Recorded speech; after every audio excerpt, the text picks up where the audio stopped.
là en découvrant cette crise et en découvrant ce métier. Ça non, fait, mais vous avez pu avoir des informations. non, mais ça fait des mois et des mois qu'on fait le tour des exploitations. Marie, Benoît Biteau, moi, Marie Pouchon, Daniel Salmon, on est beaucoup mobilisés auprès de la profession avant que la colère n'explose, parce que la colère elle était comme là depuis longtemps. Et donc on est plutôt là pour confirmer des échanges qu'on avait eus. Là pour les chambres d'agriculture, on ne les avait pas encore rencontrés, donc c'était intéressant. Là on va voir Arnaud Rousseau qu'on a vu la semaine dernière en rendez-vous. Donc voilà, c'est aussi un moment de rencontre, on essaye de parler aussi avec les gens qu'on croise sur le salon, de savoir pourquoi ils sont là, est-ce qu'ils passent un bon moment, et la réponse est oui, comme nous. Donc ça a encore fait une connerie. Qu'est-ce que vous en pensez? Je leur dis bienvenue dans notre monde, voilà, quand on fait des actions. Avec eux mercredi quand même, Marie. Mais on les a rencontrés mercredi avec Benoît, on a passé un bon moment, eux aussi. Non, mais on est pour rien, nous, hein, quand même. C'est ça, parce qu'ils nous ont dit c'est pas normal qu'on soit arrêté, et on leur a dit voilà, c'est la vie en fait. Mais qu'est-ce qu'ils ont fait aux Champs-Élysées alors? Ils ont ramené des tracteurs à l'Arc de Triomphe, j'espère qui qu'ils n'ont pas très mal vu par le gouvernement. J'espère qu'ils n'ont pas étranglé un sanglier. Vous voulez vous fâcher avec eux, on la rencontre en fait. Non, mais ils n'ont pas étranglé, éventré un Non, il n'y avait pas sanglier. d'animaux, il y avait des bottes de paille, il y avait des tracteurs. Mais ils vivent une répression du mouvement syndical et social que la CGT, que la CFDT, que les écologistes vivent depuis très longtemps. Alors je vous dis qu'ils sont en train de vivre une répression on en a parlé aussi avec la FNSEA d'ailleurs, c'est qu'aujourd'hui, militer devient une prise de risque, y compris juridique. Voilà, donc il y a une dose qui est un peu compliquée. Alors nous, là je me suis arrêtée de manière arbitraire, je peux le parc démarrer tout de suite, mais de là à revenir plus tard, je me suis arrêtée là. Parce que votre temps n'est pas là, sinon il faut marcher avec ceux qui sont là.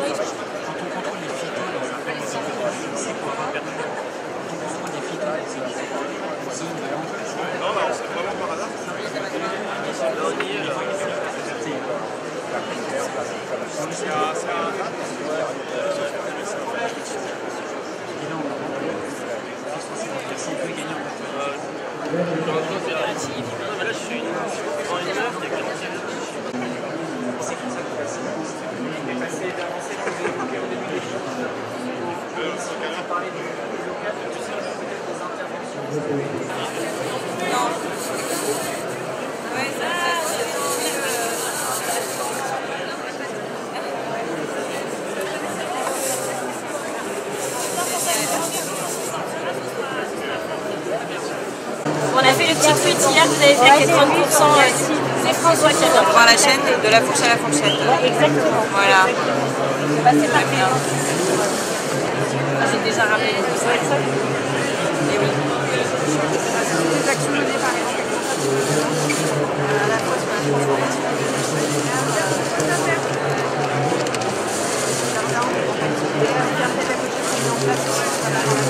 pour accueillir à la fois Dans la Drôme.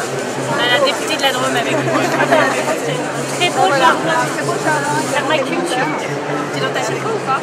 maraîchère, qui à la fois accueille des enfants et distribue en fait du jardin par la Bon bah bravo pour tout ce que vous faites en tout cas. C'est beau métier. avec plaisir. Et donc on doit avancer, c'est ça? Oui. Et bravo. Soit à gauche. C'est bien, vous captez gêne un peu là. Non mais c'est super d'avoir oui. Merci.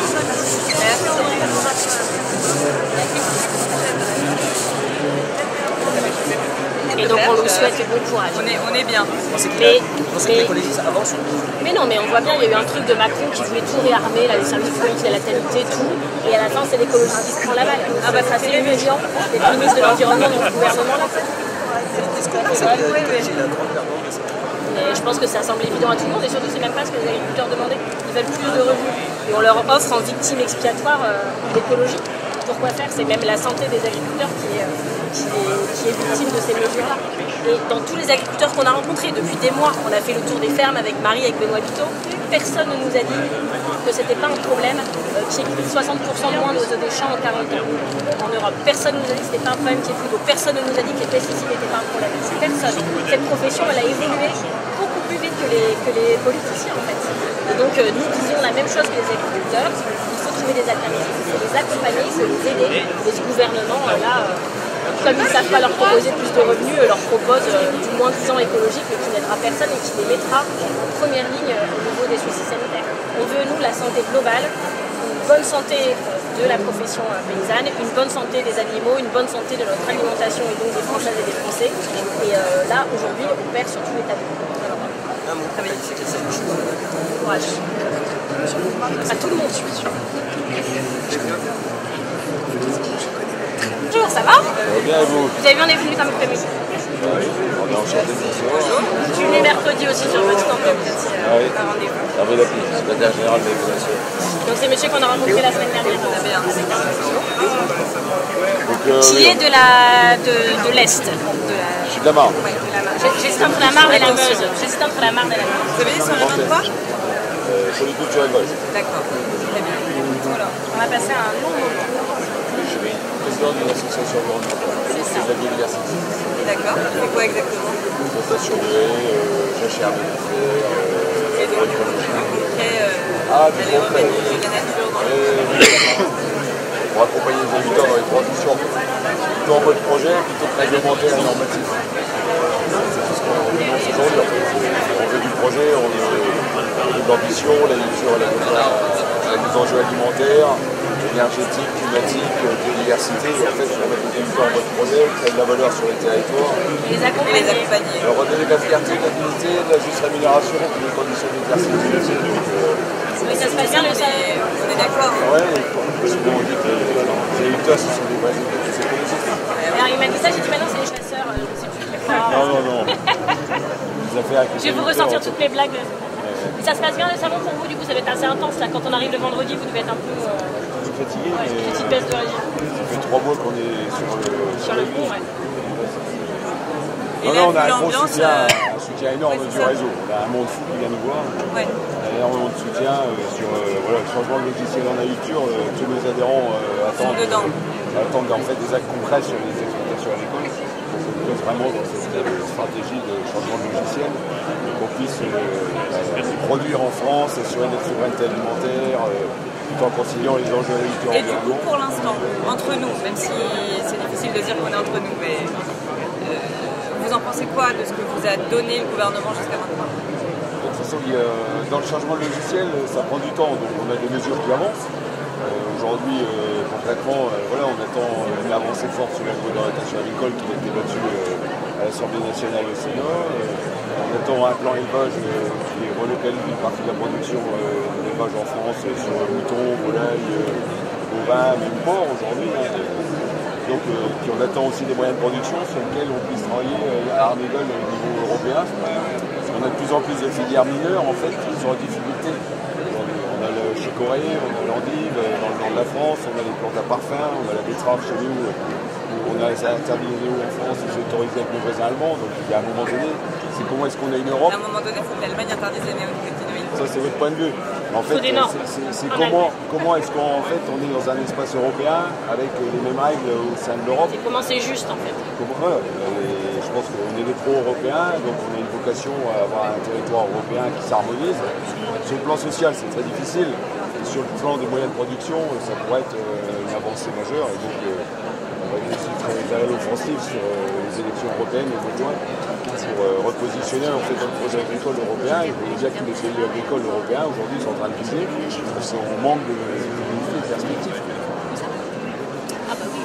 Voilà. Sur la question des revenus sur l'année de prix plancher par rapport à nous, on est toujours sur la même ligne, états généraux de l'alimentation, indicateurs de coût de production, donc loi Egalim 1, 2, 3, on fait respecter la loi. Je pense qu'il faut mettre 70 000 paysans dans la rue pour qu'on fasse respecter la loi, pour qu'il y ait des sanctions. Nous, on l'appliquait déjà, vous avez dit. Très bien.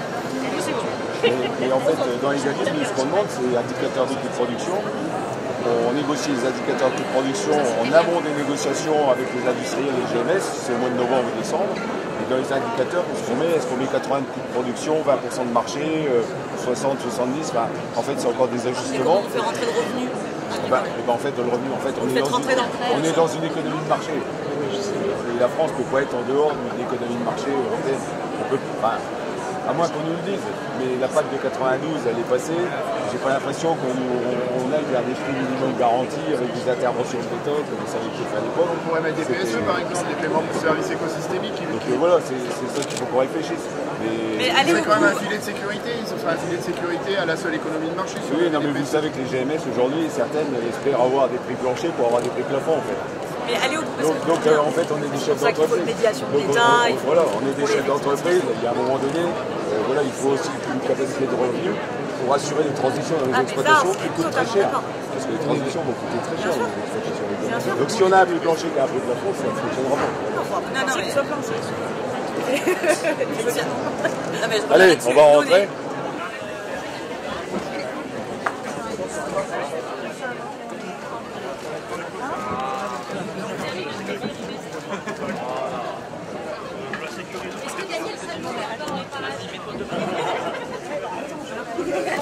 Ça, ils appellent ça. Vous apprenez des propos de votre sœur.